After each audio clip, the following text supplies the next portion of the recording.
오늘 이 시간 함께 읽을 하나님의 말씀 이사야 9장 6절 말씀입니다.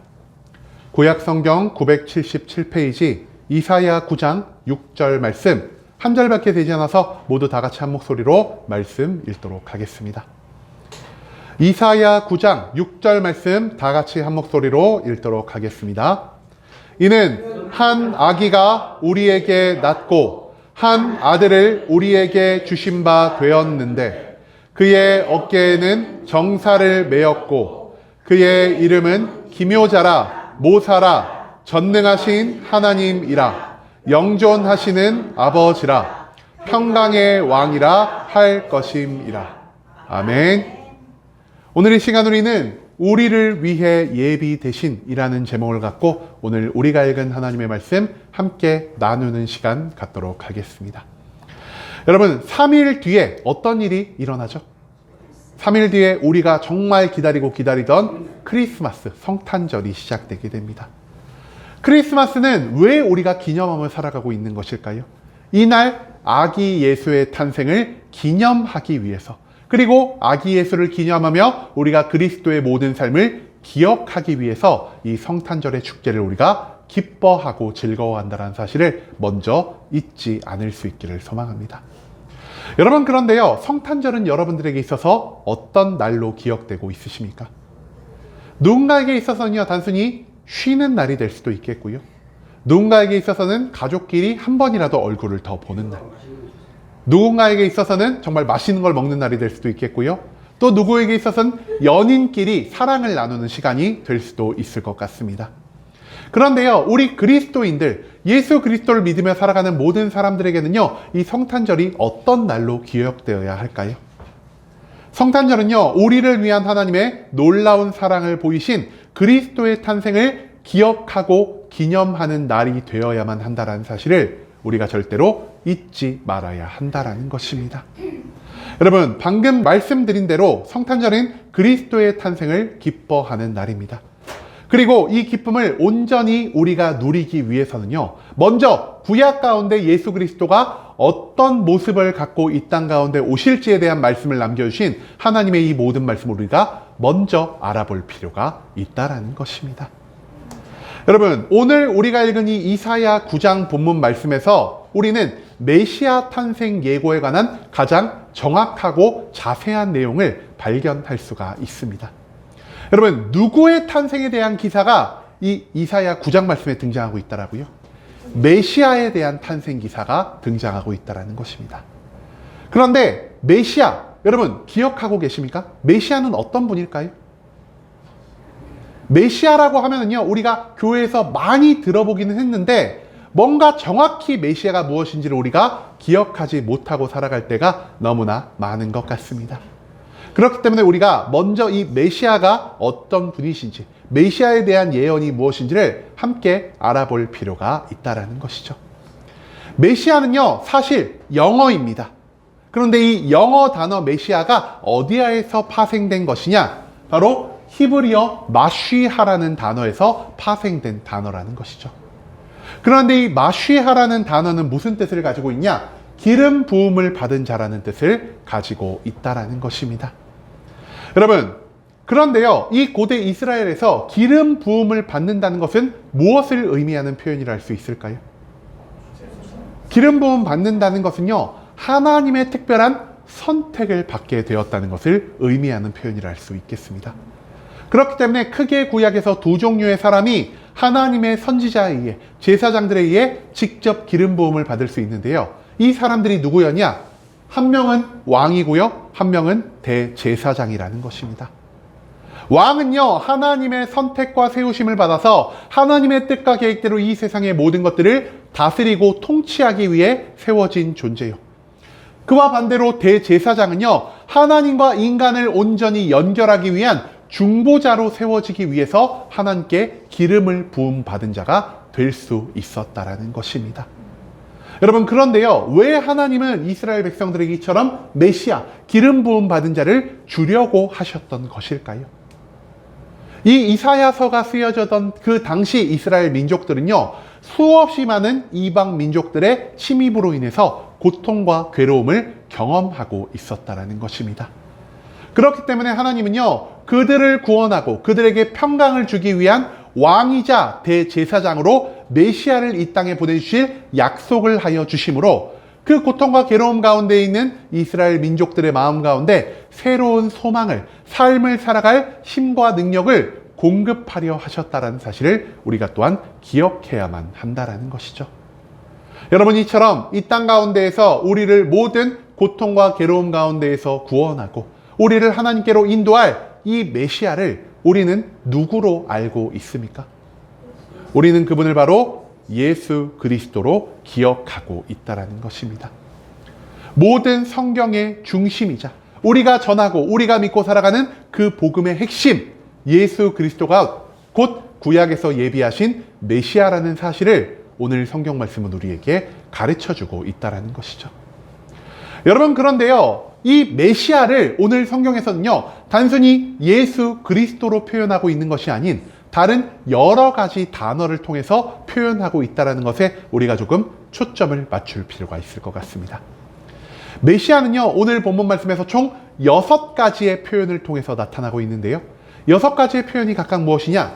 첫 번째로 한 아기, 두 번째로 정사를 매신 분, 세 번째 기묘한 모사, 네 번째 전능의 하나님, 영존하시는 아버지, 마지막 평강의 왕으로 표현이 되고 있다는 것입니다. 그런데요, 왜 하나님은 메시아를 예수 그리스도라는 이 한 단어로 표현하는 것이 아니라 이처럼 다양한 6가지의 표현을 통해서 나타내고 계신 것일까요? 우리가요, 이 하나님의 뜻을 알기 위해서는 먼저 이 6가지 단어에 담긴 속뜻이 무엇인지를 알아야만 이 단어를 통해 표현되고자 한 메시아가 어떤 분인지, 그분이 어떤 성품을 갖고 계시며 그분이 어떤 목적으로 이 땅에 내려오신지를 발견할 수 있게 된다는 것입니다. 그렇기 때문에 우리는요, 이 6가지의 단어가 각각 어떤 의미를 갖고 있는지를 하나하나 자세히 살펴보는 시간 갖도록 하겠습니다. 여러분, 첫 번째로 메시아가 무엇으로 표현되고 있다라고요? 한 아기로 표현되고 있다는 것입니다. 여러분, 그런데요, 메시아가 이 땅 가운데에서 무엇으로 오신다 그랬죠?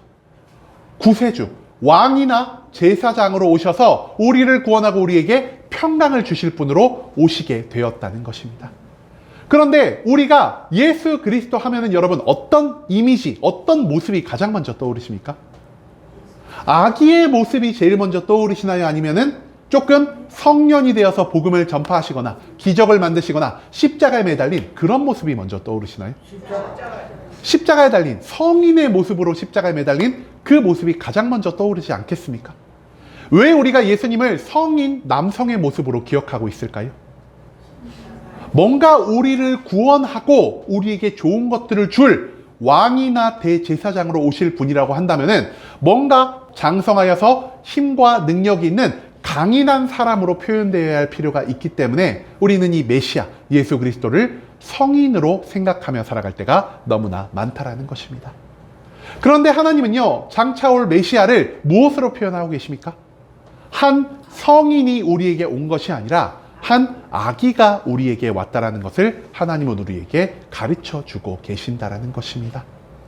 그렇다면 왜 하나님은 성인이 아니라 메시아를 아이로 표현하고 계신 것일까요? 그것은요, 바로 성인과 아이의 삶에 극심한 차이가 존재하기 때문이라는 것입니다. 여러분, 성인과 아이의 결정적인 2가지의 차이점은 무엇일까요? 바로 나의 삶을 향한 확고한 방향성과 그 확고한 방향성을 이룰 수 있는 충분한 능력과 책임감이 성인과 아이를 구분짓는 가장 큰 차이점이라 할 수 있겠습니다. 여러분, 성인은 어떤 사람입니까? 성인은요, 내가 이 땅에서 무엇을 해야 할지, 내가 좋아하는 것이 무엇인지, 내가 무엇을 하며 살아갈 수 있는지에 대한 나의 삶의 방향성이 정확한 사람들을 우리가 보통 성인이라 부를 수 있다는 것이죠. 그리고 이 성인들은요, 내가 어떤 방향성을 정해서 그 방향을 향해 나아갈 수 있는 충분한 육체적 능력과 지식적인 능력이 있는 사람들이고요. 내가 어떠한 길을 선택했을 때 그 길에 합당한 책임을 질 수 있는 존재를 우리가 성인이라 부르고 있다는 것입니다. 하지만 아이는 어떨까요? 여러분, 어린 애기들한테요, 야, 너 꿈이 뭐야? 라고 물어보면은 애기들이 어떤 대답을 할까요? 저희 때는요, 뭐 대통령, 과학자, 우주비행사 이런 말이 많이 나왔는데요. 제가 요즘 조금 몇 명 애기들을 만난 일이 있어서 너 커서 뭐 될 거야? 이렇게 물어보면요. 어떤 대답 나오는지 아십니까? 뭐 건물주 유튜브 이런 것도 나오는데요. 정말 순진한 아이는요. 저는 커서 로봇이 되고 싶어요. 저는 공룡이 되고 싶어요. 이런 말도 한다고 합니다. 여러분 그런데요. 이 어린아이들의 꿈이요. 하나로 결정이 되면 계속 그게 유지가 될까요? 어린아이들은요. 자기가 원한 대로 하루에도 수십 번씩 자기의 꿈을 바꾸는, 즉 삶의 온전한 방향성을 아직 정하지 못한 존재를 할 수 있다는 것입니다. 또한 어린아이가 그 삶의 방향을 정한다 한들 그 삶의 방향을 온전히 홀로 걸어나갈 수 있는 힘과 능력이 어린아이의 육신에, 어린아이의 지능에 존재한다라고 할 수 있을까요? 그들은요, 자기가 정한 길을 걸어나갈 수 있는 충분한 힘과 능력도 없는 존재이고요. 그 길을 선택한다 한들 내가 선택한 것에 온전한 책임을 지지도 못할 나이라는 사실을 우리가 한번 생각해 볼 필요가 있다는 것이죠. 이처럼 성인과 어린아이들은요, 그들의 삶에 갖추어진 모든 것으로 인해서 결정적인 차이점을 갖고 있다는 사실을 우리가 생각해 볼 필요가 있습니다. 여러분, 그렇기 때문에 성인은 어떤 사람이냐? 성인은요, 나의 뜻과 계획을 내 삶의 최우선으로 두고 살아가는 자가 될 수 있다는 것입니다. 내 주변의 친구들이 나에게 어떤 말을 하든, 내 주변의 부모가 나에게 어떤 말을 하든 그 모든 것이 내 귀에, 내 생각에 합당하지 않으면 모든 것들을 거절하고 내가 생각한 것, 내가 원하는 것을 하며 살아가는 존재가 바로 이 성인이라는 것이죠. 하지만 아이는 어떻습니까? 아이는요, 내가 원하는 것, 내가 하고 싶은 것만을 하며 살아가는 것이 아니라 나의 법적 대리인 대신, 나를 대신하여 나에게 모든 것들을 공급할 수 있고 나를 대신하여 나의 삶의 모든 것들을 책임질 수 있는 부모에게 절대적으로 속해 있고 부모에게 절대적으로 순종하는 존재라는 사실을 우리가 기억할 필요가 있다는 것입니다.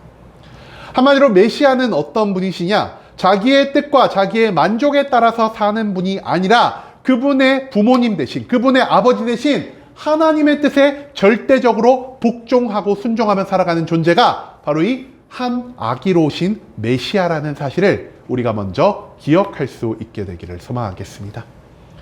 두 번째로 메시아는 어떤 분으로 표현되고 있을까요? 두 번째로 메시아는요, 정사를 매신 분으로 표현되고 있습니다. 여러분, 그런데 이 정사를 매다라는 것은 정확히 어떤 뜻일까요? 정사를 맨다라는 것은요, 모든 권력을 가지고 이 땅을 통치하는 자가 바로 이 정사를 매신 분이 될 수 있다는 것입니다. 한마디로 이 땅에 내려오신 그리스도는요, 그 누구도 범접할 수 없는 권위와 능력을 가지고 이 땅을 가장 완벽하게 다스릴 수 있는 참된 왕으로 오신 분이라는 사실을 우리가 생각해 볼 필요가 있다는 것이죠. 그런데요, 하나님이 예수 그리스도, 이 메시아를 표현할 때요, 단순히 정사를 주관하시는 분, 정사를 관장하시는 분으로 표현한 것이 아니라 어떤 분으로 표현하고 있죠? 정사를 매신 분으로 표현하고 있다는 것입니다.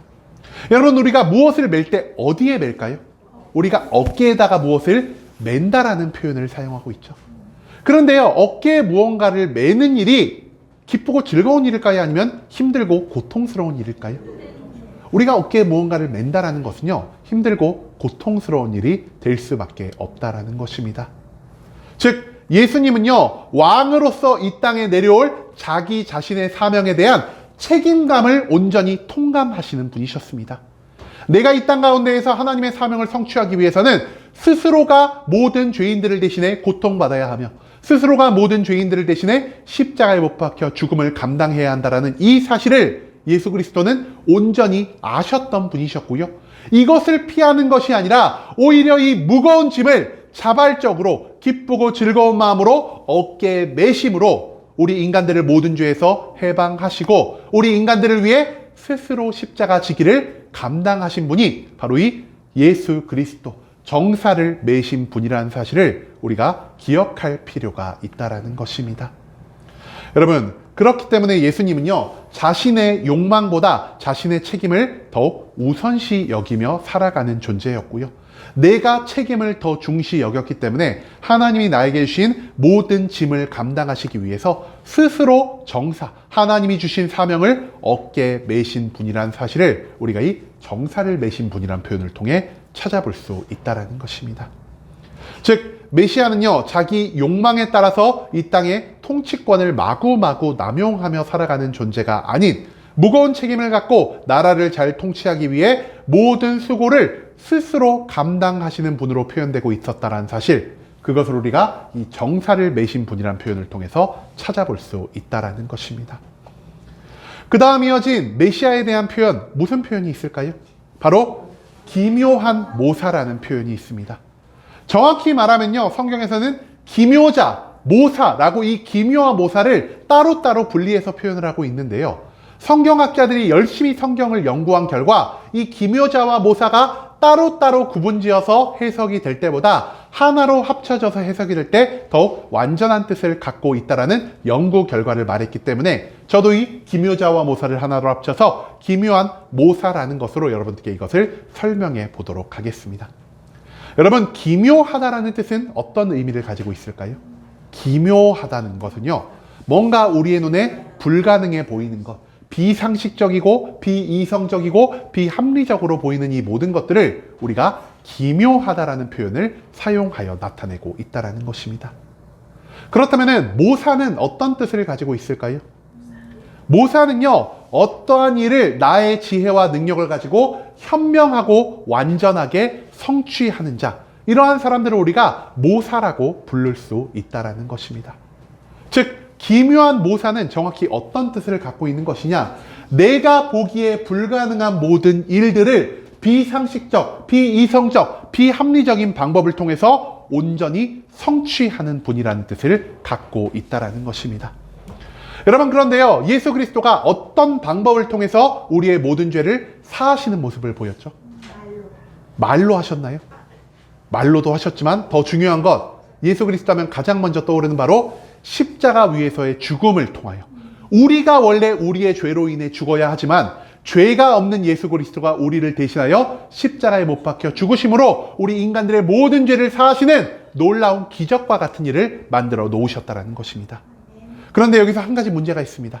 여러분, 어떤 사람이요, 어떠한 한 가지 일을 성취하기 위해서 모든 열심과 노력을 다하다가 죽음을 맞이했다면 그 사람은 세상 사람들에게 성공한 사람으로 불릴까요? 아니면 실패한 사람으로 불릴까요? 가령 제가 예를 한번 들어보겠습니다. 제가 오늘부터 10억을 벌고자 하는 목표를 세웠습니다. 그래서 오늘부터 10년 동안 하루도 빠짐없이 매일매일 16시간을 세상에 나가서 열심히 일을 해서 10년째가 딱 되는 날 10억을 모았습니다. 그런데 맞습니다. 그날 여러분들이 생각하는 대로 바로 제가 과로로 인해서 죽음을 맞이했다면 세상 사람들, 여러분들은 저를 어떻게 생각할까요? 아유, 저 돈 모으면 뭐해? 저 모은 거 한 개도 못 누리고 그냥 골로 갔는데, 이런 생각을 우리가 하지 않을까요? 여러분, 우리가 모든 일을 성취한다라고 해서 죽음을 맞이한다면 그것은 세상 사람들이 우리의 삶을 보기에 실패자의 삶으로서밖에 우리를 판단하지 못한다는 것입니다. 한마디로 우리는 도무지 이해할 수도 없고 우리는 도무지 받아들일 수 없는 이 실패라는 방법을 통해서 예수님은 일을 하고 계신다는 것입니다. 하지만 단순히 죽음만으로 예수님의 모든 인생이 마치셨을까요? 예수님은요, 죽은 지 3일 만에 무덤에서 육신을 입고 다시 일어나심으로 그의 손에 박힌 못자국과 옆구리에 찔린 창자국을 그대로 갖고 부활하심으로 우리의 생각으로는 도무지 받아들일 수도 없고 우리의 생각으로는 도무지 이해할 수 없는 이 부활이라는 방법을 통해 이 땅 가운데 하나님의 모든 사명, 우리의 모든 죄를 대속하기 위한 사명을 성취하셨을 뿐 아니라 이 땅 가운데 참된 승리를 얻으신 분이라는 사실을 우리는 이 기묘한 모사라는 단어를 통해 배울 수 있게 된다는 것입니다. 즉 메시아는요, 인간의 한계에 갇힌 방법이나 능력이 아니라 인간의 모든 것들을 초월하신 하나님의 능력과 하나님의 방법을 통해서 모든 것을 이루어 가신 분이라는 사실을 우리가 기억할 필요가 있다는 것이죠. 여러분, 네 번째로 메시아는 어떤 분으로 표현되고 있습니까? 메시아는요, 전능의 하나님으로 표현이 되고 있습니다. 전능에는요, 이 세상의 모든 것들이 가능하다라는 의미를 담고 있는 것이 바로 이 전능이라는 단어인데요. 특히 여기서 사용된 전능은 어떤 의미를 담고 있냐? 바로 전쟁과 관련된 의미를 담고 있는 표현이 바로 이 전능의 하나님이라는 것입니다.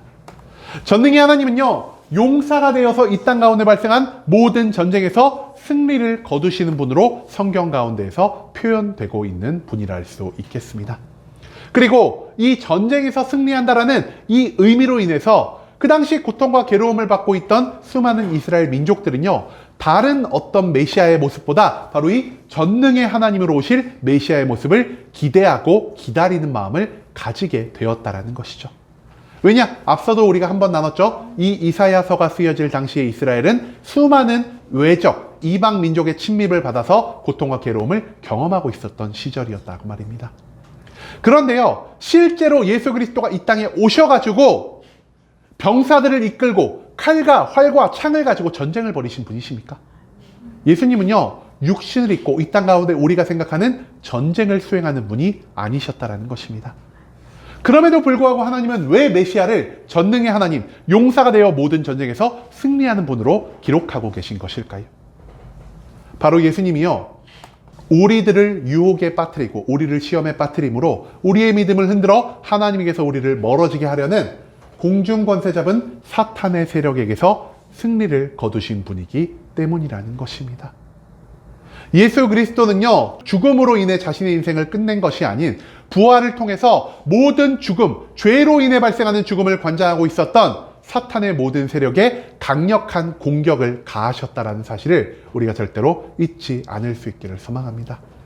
한마디로 이 사탄과 벌이는 영적 전쟁에 있어서 메시아는 완전한 힘과 완전한 지혜를 가지고 그 누구도 대적하지 못할, 그 누구도 방해하지 못할 매일매일의 승리를 만들고 계신 분이란 사실을 하나님은 이 전능의 하나님이란 표현을 통해 우리에게 알려주고 계신다는 것입니다. 여러분, 그런데요, 이 공중권세 잡은 사탄의 세력과 전쟁하며 살아가는 것, 이것을요, 우리가 눈으로 보거나 우리가 귀로 들을 수 있는 전쟁이라 할 수 있을까요? 이것은요, 영적인 세계에서 발생한 전쟁이기 때문에 우리가 이 전쟁에 대한 승리 소식을 매일매일 접해 들을 수가 없다라는 것입니다. 한마디로 이 영적인 전쟁은요, 우리를 위해서 벌어지는 전쟁이지만 우리가 이 전쟁에 대해서 아무것도 알지 못하는 전쟁이라는 것이죠. 제가요, 만약에 저희 어머니를 위해서 하루 종일 열심히 집안일을 하고 설거지도 하고 청소도 하고 이렇게 다 했는데 어머니가 저희 집에 딱 들어오시자마자 아우, 너는 집을 왜 이렇게 더럽게 해놓고 사니? 이렇게 말을 하면은 제 기분이 어떨까요? 아, 뭐야, 어머니를 위해서 이렇게 열심히 청소를 하고 설거지도 다 했는데 왜 이거를 알아주지 않지? 앞으로 이거 안 해야겠다라는 이러한 생각을 제가 하지 않겠습니까? 그리스도 메시아도요, 우리를 위해서 매일매일 영적인 전쟁을 치르고 계시나 우리가 그 모든 것들을 알지 못한다면 그 영적인 전쟁에 매일매일 참여하여 승리를 거두고 싶어 하실까요? 그러기가 너무나 힘들다라는 것이죠. 그럼에도 불구하고 메시아는 어떤 모습을 보이는 분이십니까? 우리가 모든 것들을 알아주지 않아도요, 매일매일 우리를 위해서, 우리를 구원하시고 우리를 유혹에 넘어가지 않게 하시기 위해서 공중권세 잡은 사탄의 세력과 매일 전쟁을 하시고 매일 승리를 거두시는 묵묵한 전쟁의 수행자라는 사실을 우리가 또한 이 전능의 하나님이라는 표현을 통해 발견할 수 있게 된다는 것입니다. 즉, 메시아는요, 우리가 알아주지 않지만 우리를 위해서 매일 묵묵히 전쟁에서 승리하시는 누구보다 강하고 누구보다 지혜로운 분이라는 사실을 우리가 또한 이 말씀 가운데에서 찾아볼 수 있게 된다는 것입니다. 다섯 번째로 메시아는 어떤 분으로 표현되고 있냐? 바로 영존하시는 아버지로 표현되고 있다는 것입니다. 이 당시 이스라엘에서 아버지는 어떤 이미지를 가지고 있는 존재였냐? 바로 이 가정 구성원 중에서 누구보다 가족을 사랑하는 분으로 표현되고 있는 것이 바로 이 아버지라는 존재였습니다. 가정을 누구보다 사랑하시기 때문에 아버지가 이 가정을 위해 매일매일 무엇을 하실까요? 밖에 나가서 모든 고통과 괴로움을 감당하면서까지 근면하고 성실하게 일을 하여 돈을 벌어 가정을 부양하는 이러한 모습을 수많은 이스라엘 민족들은 생각하고 있었다라는 것입니다. 즉, 이스라엘 백성들에게 있어서 아버지는요, 권위 있는 가장의 모습, 즉 나의 힘과 능력으로 가족을 내 마음대로 움직이고 가족을 내 마음대로 다스리는 분이 아니라 오직 낮은 자세로 누구보다 가정을 사랑하기 때문에 나의 힘과 능력의 모든 것들을 다해서 가정을 섬기는 존재로 표현이 되고 있는 분이셨다라는 것이죠. 그런데 이 아버지 앞에 어떤 표현 한 가지가 붙어 있죠? 영존하시는 아버지란 표현이 붙어 있다라는 것입니다. 여러분, 영존 어떤 의미일까요? 영원히 우리의 곁에 존재하시는 분. 한마디로 변함없이 매일매일 우리 곁에 존재하시는 영존하시는 아버지로 성경은 메시아를 기록하고 있다는 것이죠.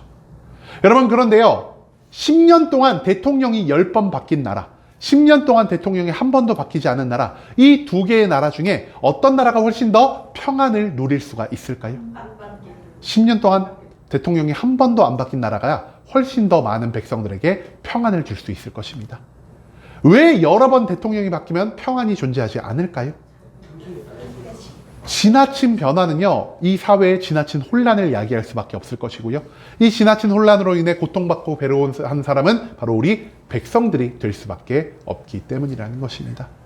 한마디로 영존하시는 아버지로 온 메시아는요, 우리를 사랑하시기 때문에 가장 낮은 모습으로 언제나 우리와 함께 하시며 우리를 참된 평안으로 인도하시는 메시아라는 사실을 우리가 이 영존하시는 아버지라는 표현을 통해 찾아볼 수가 있다는 것이죠. 마지막으로 메시아는 어떤 분으로 표현되고 있습니까? 바로 평강의 왕으로 표현이 되고 있다는 것입니다. 여러분, 그런데요, 우리가 이 한국어 해석 과정에서 평강의 왕으로 표현을 했는데 정확하게 히브리어적 표현을 보면요, 왕이 아니라 무엇이라 표현되고 있냐? 평강의 방백으로 표현되고 있다고 합니다. 여러분, 방백이 어떤 뜻이냐면요, 귀족 또는 지방을 다스리는 행정관이라는 의미에서 이 방백이라는 단어를 사용했다고 합니다. 한마디로 메시아는요, 이 땅에 자기가 가진 모든 권력을 자기 마음대로 마구마구 사용하며 살아가는 황제로서 오신 분이 아니라 자기가 능력이 뛰어나도, 자기가 지혜가 뛰어나도 자기에게 맡긴 황제의 명령에 따라서 자기의 모든 능력을 감출 줄도 알고 자기의 능력을 뛰어난 일들을 하며 살아갈 줄도 아는 지방 행정관의 모습으로 이 땅 가운데 내려오신 분이라는 사실을 우리가 먼저 기억할 필요가 있다는 것이죠. 한마디로 예수님은요, 자신을 드러내시는 분으로 이 땅에 오신 분이 아니라 순종하는 모습을 가지고 이 땅 가운데 내려오신 분이라는 사실을 우리가 이 평강의 방백이라는 표현을 통해 찾아볼 수 있다는 것입니다. 그런데요, 이 방백, 이 왕이요, 어떤 목적을 가지고 우리 가운데 내려오셨죠? 바로 평강이라는 목적을 가지고 우리 가운데 내려오셨다는 것입니다. 여러분, 즉 평강은요, 하나님이 메시아를 통해서 이 땅 가운데 이루고자 하는 가장 궁극적인 목적이 될 수밖에 없다는 것입니다. 그렇다면 하나님은요, 메시아를 통해서 왜 평강을 우리에게 허락하려 하신 것일까요? 여러분, 평강이 우리에게 필요하다는 것은 우리에게 지금 무엇이 없다는 것입니까? 평강이 없다는 것입니다. 그렇다면 왜 지금 우리에게 평강이 없을까요? 맞습니다. 하나님과 함께 하지 않으니까. 정확히 말하면요, 우리 가운데 있는 죄로 인해서 우리 스스로가 하나님을 떠나 살아가고 있기 때문이라는 것입니다. 하나님을 떠나 살아갈 때 우리 인간들이 경험할 수 있는 것은요, 각종 혼란과 각종 문제밖에 없기 때문에 우리는 매일매일의 삶 가운데서 평강을 찾아볼 수 없는 삶을 살아가고 있다는 것입니다. 또한 우리가 하나님께 죄를 범함으로 인해서 이 범죄함이요, 우리의 삶 가운데 엄청나게 큰 한 가지의 문제를 만들어내었습니다. 그 문제 무엇이냐? 우리의 삶에 존재하는 모든 관계가 이 죄로 인해서 무너져 내렸다는 것이죠. 어떤 관계가 무너져 내리게 되었냐? 우리 인간과 하나님의 관계가 첫 번째로 무너지게 되었고요. 인간과 자연의 관계가 두 번째로 무너지게 되었고요. 인간과 또 다른 인간과의 관계가 무너지게 되었고요. 그리고 인간이 자기 스스로와의 관계도 완전히 무너져 버리게 되었다는 것입니다. 우리의 삶 가운데에서 우리는 관계성을 추구하며 살아가는 존재임에도 불구하고 그 모든 관계가 완전히 무너져 내렸다면 우리가 우리의 삶 가운데에서 참된 평강을 누릴 수 있겠습니까? 그 모든 것이 절대로 불가능하다는 것입니다. 그렇기 때문에 평강의 왕으로 이 땅에 오신 메시아는요, 우리의 모든 관계를 다시 회복시켜 주심으로 이제는 우리가 온전한 평강 속에서 살아가기를 원하시는 이러한 목적을 갖고 이 땅에 내려오게 되셨다는 것이죠. 메시아 되신 예수 그리스도가 우리의 모든 죄를 대속하셨기 때문에 우리는 이제 죄인이 아닌 의로운 자로 칭함을 받아 살아갈 수 있게 되었습니다. 우리가 의로운 자라 칭함을 받아 이 땅 가운데 살아갈 수 있게 되었을 때 우리는 다시 하나님과의 관계를 회복시킬 수 있을 것이고요. 하나님이 태초에 창조하신 자연과의 관계, 다른 사람들과의 관계, 그리고 나 자신과의 관계를 온전히 회복시키며 완전히 회복된 관계 가운데에서 참된 평강을 누릴 수 있게 된다는 사실을 우리가 또한 절대로 잊지 말아야 한다라는 것입니다. 즉 메시아는요, 이 땅에서 자기의 권력을 마음대로 휘두르기 위해 오신 분이 아닌 하나님에게 순종하는 모습으로 이 땅에 묻어진 모든 평강을 회복시키기 위한 순종하는 자의 모습으로 오신 분이라는 사실을 우리가 이 평강의 왕이라는 표현을 통해 찾아볼 수 있게 된다는 것이죠. 여러분, 오늘 말씀에서 메시아는요, 총 6가지의 단어를 통해 표현되고 있습니다. 한 아기, 정사를 메신 분, 기묘한 모사, 전능의 하나님, 영존하신 아버지, 평강의 왕이 바로 메시아의 모든 특징이라는 것이죠. 그런데요, 이 6가지의 모든 단어를 관통하는 한 가지의 공통점이 있습니다. 여러분, 이 공통점 혹시 발견하셨을까요? 제가 다시 한번 간단하게 언급을 드리겠습니다. 한 아기는요, 아버지, 부모님에게 순종하는 모습으로 오신 분이시고요. 정사를 메신 분은요, 스스로 이 땅을 완전하게 다스리기 위해서 모든 짐을 스스로 짊어진 분으로 오신 분이십니다. 기묘한 모사는요, 인간이 생각하기에 실패라고 생각하는 모든 추악하고 더럽고 가치 없어 보이는 방법을 통해서 승리를 만드신 그런 모사적인 분이라 할 수 있겠고요. 또한 전능의 하나님은 우리가 알아주지 않는 모든 장소에서 매일매일 우리를 위해 전쟁에 승리하시는 승리자의 모습으로 나타난 분이라 할 수 있겠습니다. 영존하신 아버지는 누구보다 낮은 모습으로 우리를 위해 모든 일을 행하시고 우리와 언제나 함께 하시는 분이라 할 수 있겠고요. 마지막 평강의 왕은요, 우리들에게 하나님의 평강을 허락하시기 위해서 하나님의 명령을 받아 이 땅 가운데 모든 일을 행하신 방백의 모습으로 오신 분이라 할 수 있다는 것입니다. 이 6가지의 모든 것들을 관통하는 한 가지의 공통점 무엇이냐? 바로 예수님은요, 우리를 위해 하나님 앞에 겸손과 순종을 감당하는 모습으로 오신 분이라는 사실, 우리가 이것을 절대로 잊지 말아야 한다는 것입니다. 즉 메시아는요, 자신의 욕망을 위해서 세상을 폭력과 권력으로 압제하기 위해 오신 분이 아닌 하나님의 뜻인 모든 인류의 구원과 평강을 이루기 위해서 낮은 자의 모습으로 순종과 겸손으로 모든 일을 행하며 살아가신 우리들의 참된 왕 되신 분이라는 사실을 오늘 본문 말씀은 우리에게 알려주고 있다는 것입니다. 여러분, 그런데 우리가 생각하는 왕, 우리가 생각하는 지도자의 모습은 어떤 모습입니까? 우리가 생각하는 지도자는요, 세상의 모든 사람들 위에 군림하고 자기보다 낮은 사람들을 착취함으로 자신을 높이고 자신의 만족만을 추구하는 그러한 이미지를 가지고 있는 존재라 할 수 있겠습니다. 즉 왕이나 지도자라는 존재는요, 나에게 주어진 권력을 나의 뜻대로 사용함으로 타인이 어찌되었든 나에게 발생할 유익만을 집중하며 살아가는 존재가 우리가 생각하는 왕이나 지도자의 모습이었다는 것이죠. 하지만 우리의 진정한 왕으로 오실 예수님은 어떤 모습을 보이셨습니까? 그분은요, 자기의 만족과 유익은 전혀 신경 쓰지 않으시고요, 오히려 자기 자신을 버리심으로 백성된 우리를 구원하시고 자기 자신을 낮추심으로 하나님이 이 땅 가운데 그를 위해 예비한 모든 사명을 온전히 성취해 가신 분이라는 사실을 우리가 절대로 잊지 말아야 한다는 것입니다. 그렇기 때문에 예수님은요, 자기가 살아 생전에 제자들에게 이런 말씀으로 자기가 앞으로 이 땅 가운데서 보이실 일을 미리 예언하신 분이셨습니다. 마가복음 9장 35절 말씀입니다. 예수께서 앉으사 12제자를 불러 이르시되 누구든지 첫째가 되고자 하면 못 사람의 끝이 되며 못 사람을 섬기는 자가 되어야 하리라 하시고, 여러분, 이 세상에서 가장 높은 존재가 되기 위해서 예수님이 제자들에게 무엇을 가르치고 계십니까? 세상에서 가장 높은 자가 되려면 가장 낮은 곳에 위치해야 하고 그 낮은 곳에서 모두를 섬기는 자가 되어야 한다는 것을 예수님은 자신의 말씀으로만 가르치신 것이 아니라 직접 우리 모든 인간을 대신하여 고통받으시고 우리 인간을 대신하여 십자가에 못 박혀 죽으신 그 고통과 괴로움을 섬김과 낮아짐의 모습으로 감당하신 자신의 삶을 통해 우리에게 가르쳐 주신 분이라는 사실을 우리는 또한 이 마가복음 말씀을 통해 찾아볼 수 있게 된다는 것입니다. 여러분, 우리가 이런 메시아 예수 그리스도의 삶을 보면서 어떤 생각을, 어떤 삶의 자세를 가져야 할까요? 우리를 위해서 모든 겸손함을, 모든 순종을, 모든 사랑을 보이신 예수 그리스도의 뒤를 따라 이제는 우리도 이 세상 사람들을 섬기고 그들 앞에서 항상 겸손함의 모습을 보이며 하나님의 모든 말씀에 순종함을 따라 저들에게 사랑을 보이는 사람이 되어야 한다는 사실을 우리가 오늘 이 메시아의 말씀을 통해 배울 수 있게 되기를 소망합니다.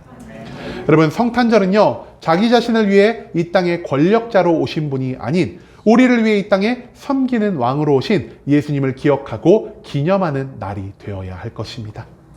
예수님은 우리의 영혼을 구원하기 위한 하나님의 뜻과 계획에 순종하시기 위해 가장 낮은 모습을 보이셨음을 깨달음으로 우리도 예수님과 같이 이 세상 가운데에서 겸손함과 순종 그리고 사랑의 모습을 마땅히 갖추어야 한다는 사실을 우리가 또한 잊지 말아야 할 것입니다.